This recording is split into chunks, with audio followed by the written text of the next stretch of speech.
You have a disability, you have parents who have disability, you have children who have disability. You are not your disability. Yes, you may have a disability, you may have had it when you were born, like myself. I've always known myself with this, being born without the right arm.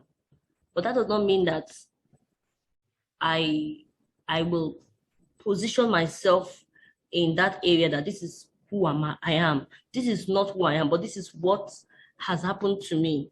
So who am I is a question that PWDs will have to ask themselves every day.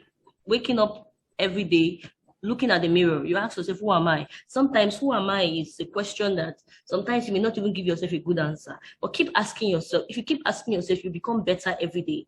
Yes, I ask myself, who am I almost every time? Who am I?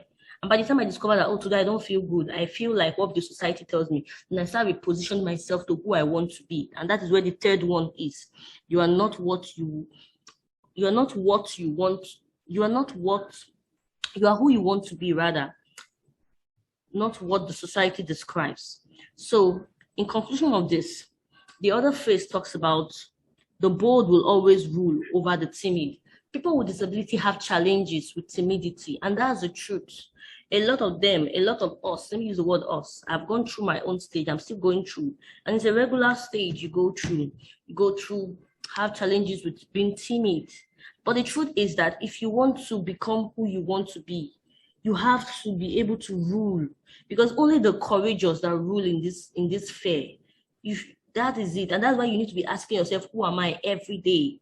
And another thing I said here is that you can't be great if you are timid, if you are still timid and weak. The society wants you to be timid and weak. This is a direct message, particularly to PWDs and caregivers, educators of PWDs. You have to tell them the truth, and it's a hard truth, because if you don't tell them the truth, you will end up seeing generations of young adults who will be timid, and by the time they grow old, poor, weak, more timid, more angry with life, without achieving anything for themselves. So you have to be frank with them and tell them the truth. If you're an educator, if you're a parent, you have to sit your child down and make your child understand. One thing my mother made me to understand is the fact that you are not your disability, Jennifer. You are not your disability. And that is why one of the reasons why I'm who I am right now. Okay, let me wrap this up. I think everybody have seen this slide. So one assignment you can do right now for me is write down what you want to become. I'm not talking about, I know some of you have gone through school, some of you are educated, but I'm not talking about that. I'm talking about what you want to become, not your grade, not your professional achievement, what you truly want to become beyond school, beyond anything. What do you want to become? Write it down, because you must be willing to become something.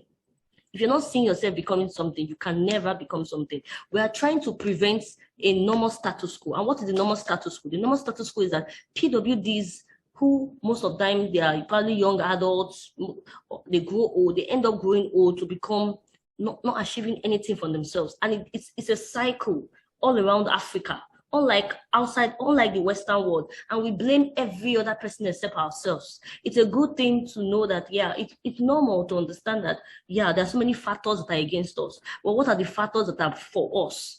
We should check that all the factors that are for us is our mindset.